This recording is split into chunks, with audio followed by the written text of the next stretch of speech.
moradores de 2 comunidades em Criciúma têm sofrido com a falta de segurança. Só nos últimos 3 meses, diversas casas e comércios foram alvo de arrombamentos. Nossa equipe de reportagem foi conferir essa situação e mostra pra gente agora.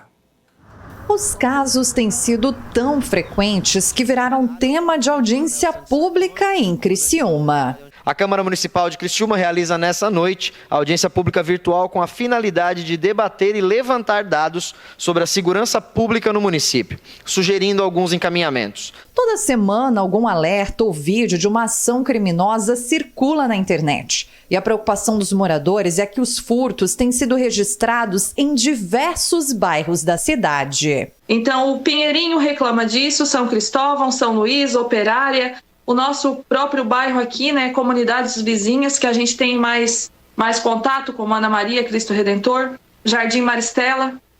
Então, infelizmente, a gente está sofrendo muito. A Rafaela foi uma das vítimas. Mais de uma vez, criminosos tentaram furtar a casa dela, mas no consultório precisou arcar com prejuízo. Eu estava sozinha em casa no momento, mas meu pai chegou minutos antes de tudo acontecer e conseguiu espantar o cara que estava tentando pular o muro através de um condomínio abandonado e embargado aqui na região. Na semana seguinte, exatos 7 dias depois, teve o furto de fios aqui no meu espaço. Foram 3 tentativas durante a noite, 2 com sucesso, e eles roubaram toda a fiação e tentaram roubar a fiação interna também, que foi a última tentativa, e aí o alarme disparou. Isso tudo com vigilância. Dono de um bar nas proximidades, o Fernando também se protege como pode, mas anda indignado com a audácia dos bandidos. A maioria é fio. Já teve tampa de bueiro, já teve arrombamento aqui também. Então tá bem preocupante a situação aqui, tá bem crítico. Os furtos têm sido tão frequentes aqui no bairro nos últimos 90 dias que, cansados, os moradores resolveram tomar as próprias providências. Além de investigar como tudo isso tem acontecido, eles também montaram um grupo para tentar prevenir novas ocorrências. A gente fez um levantamento aí de rotas de fuga e rotas de entrada no bairro. A gente fez análise dos horários que eles aparecem, o horário que os cachorros começam a latir, que é onde a gente percebe que eles estão se aproximando. Tem muito mato aqui, mata fechada, e a gente sabe que eles estão entrando por esses caminhos, né? A gente já identificou alguns, e a gente está fazendo alguns novos levantamentos para chegar para a polícia. Se alguém vê um movimento diferente ou outro, aí um comunica ao outro, né, para a gente ver a situação, ver se é conhecido da região.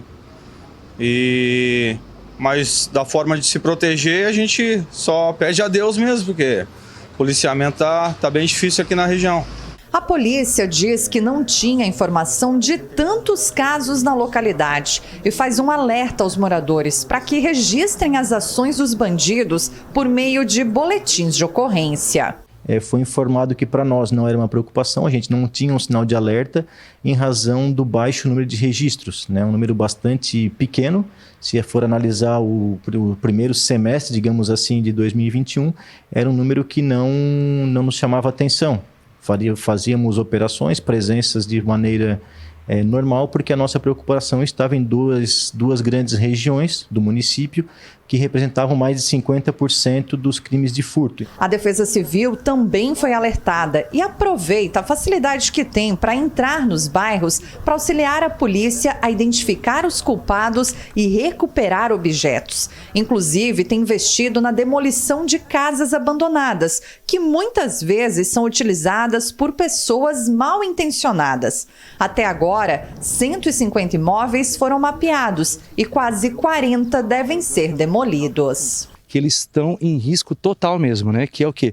É aquela casa que já pegou fogo ou que ela está em risco de queda, em que a Defesa Civil atua junto com o Departamento de Fiscalização Urbana, junto com o DPFT, junto com a Procuradoria, encaminhando os processos administrativos para quando não tem, né, numa casa que a gente vai fazer a vistoria, se não tem o processo administrativo, a gente encaminha, e se já tem o processo administrativo, a gente dá um encaminhamento para demolição, né? Os moradores falam em indignação com os casos e inclusive com a legislação atual. O que mais deixa a gente irritado nessa situação é o fato de que esse cara, ele não fica preso, ele não paga pelos furtos que ele cometeu. A gente tem filmagens, a gente tem, né, testemunhas que viram os furtos, a gente tem muita informação e certeza de que foram essas pessoas.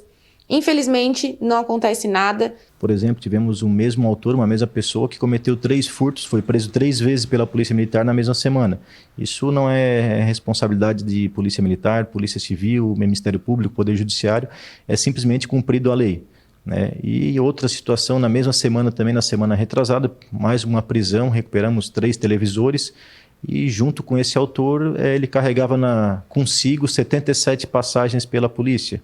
Então, são números bastante expressivos, né? Além do prejuízo dos furtos, o gasto é ainda maior para investir em câmeras, alarmes e sensores. Tudo para tentar garantir um pouco mais de segurança. E aí tudo isso gera um custo muito grande mensal, porque tudo isso é acrescido na mensalidade da vigilância, que a gente já nem sabe se é tão seguro assim, porque mesmo com tudo isso, com placas da vigilância, né, por toda a extensão do terreno, eles entraram de qualquer forma, mas a gente continua tentando afastar ou intimidá-los de alguma forma. O pedido da polícia é para que, além de fazer os registros, os moradores se unam em grupos de informações e conversas, como na rede de vizinhos.